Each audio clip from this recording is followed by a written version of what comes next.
In this video I'm going to do a review of the French F1 day pack. Now I've had this one for quite a while and I've got a lot of gear that I've got experience with, and this is still, you can still find these on the internet, and I've used this for a variety of things, from using it as a school backpack to using it to go hiking, using this as a range bag, and just a variety of other things. So basically, let's go ahead and look over the parts of it, what they're for, and we'll go from there. Okay, first thing to notice is that this has got a pretty nice outer layer. It's pretty water resistant, at least.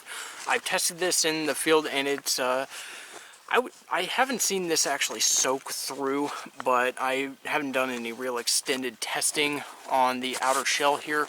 But as you see, you get your little carry strap here, and you've got a little, not really a D-ring, but a little hooking point to where you can tie things down if you wish, or whatever.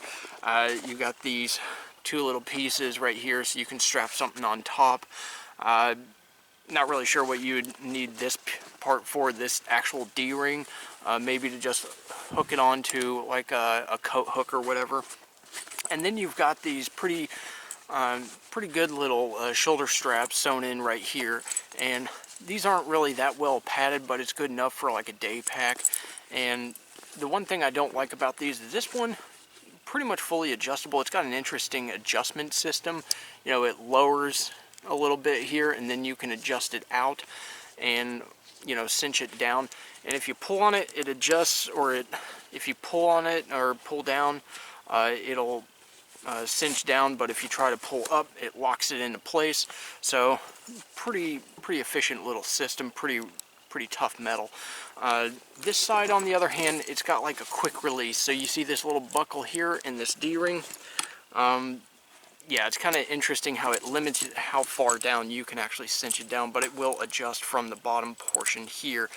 And same as the other side, basically you just push down and adjust. And this one's actually been pretty rigid, and it's got a little bit of rust on it, so it sticks a little bit, but whatever. This the straps are actually pretty well sewn in there, and they're pretty tough, and you do get little D-rings on here for whatever you'd want to have the D-ring on there for. Then you see this back area here. You can put in some kind of insert or whatever. This is from 1985. So yeah, there you go. So that's when this was produced, and it's got a nice little insert where you could probably get like some polycarbonate insert or whatever to keep this rigid, or just stuff like maps or something flat in there if you wish. And then on the bottom here, you've got two different strapping systems. You got this one, and you've got something here. It's kind of weird how this little piece here floats back and forth, but basically it looks like it caps something right in here. You just shove it in here, and basically you cinch it down with this strap right here, and all these have metal pieces clamping the back of it. So it's not exactly the most silent thing in the world. And then of course you got this one too. So it's kind of limited on how big something could be on here, but the way it tightens down is pretty simple as well. You got this little piece that goes up and down, and it tightens and it loosens as long as you hold this little traveling piece up. It'll loosen pretty easily, but typically you need to walk it through. This webbing is really well done. So you got that little area, and then at the bottom here you got another area. So you got four little pieces right here. These two on the far sides are the flap, the little flap little loops, I guess you could call them.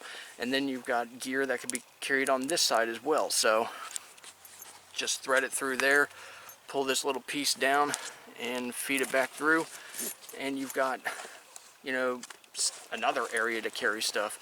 Not sure what you would carry, but it's there as an option. So next, I guess we'll go inside. basically I have to walk this one out. It's, as you can see, it's pretty well rusted. So go ahead and walk this one out and open this up. So yeah, it's not going to be the easiest to get anything out. It's all going to be covered, and I guess some people would see that as a benefit. Others might see that as a detriment. So anyways, you got 3 pockets here. You've got like an admin pouch up at the very front here. You got a middle pouch, and then your main area here, which is got about the same amount of space as this secondary pouch here.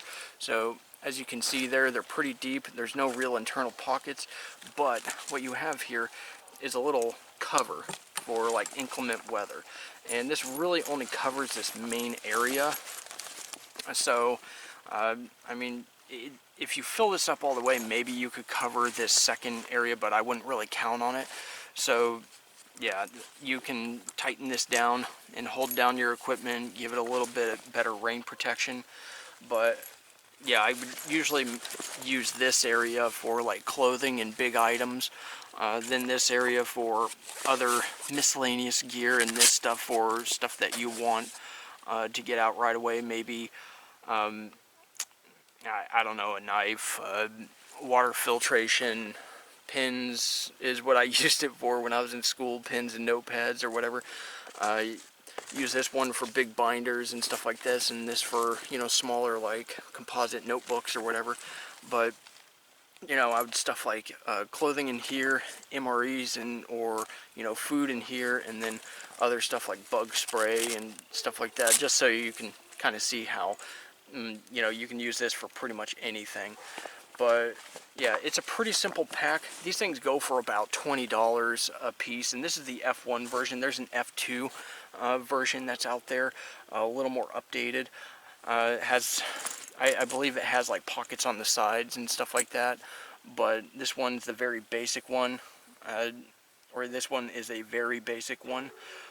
So yeah, it is what it is, but I think this is just a coating, because you can see here where the material is a little bit, you know, compromised, I guess you could say, and you can see how the canvas material is kind of broken off. So I think it's like this is coated with something, like it's got a sprayed coating or whatever. It's dipped in rubber or whatever to kind of give it a water resistant, water repellent, waterproof kind of cover to it. But it's got a little bit of weight to it, but not too much. But I think it's a pretty good investment. For $20, you're getting a lot out of it. It's pretty rugged. It holds together pretty well. Over the years that I've used it, this thing has served me really well, and I like to use it as a range bag. It can carry a lot of weight. It's not very comfortable when you carry a lot of weight in it, but it can carry a lot of gear for the most part. So using it as like going out for a day in the mountains or whatever, carrying a little bit of food and some other stuff, it'll do just fine. The one thing that I would say is a downfall is if you're going to be using this for long periods of time, you're probably going to want to set the straps to where it's not imbalanced, because that was one of the big problems that I had, was it would just be a little off balance because of that quick release strap. It wasn't quite consistent, and it's not so simple that you can just gently pull down and get fine movements. When you have to really yank down, you're going to get a lot of adjustment. So you might have to play around with it a little bit beforehand to find where you want it to be at. But other than that, that's the French F1 day pack. $20 online, depending on where you find it, and maybe more, maybe less. But other than that, that's pretty much it. Thanks a lot for watching. Leave your comments below, and you guys have a good one.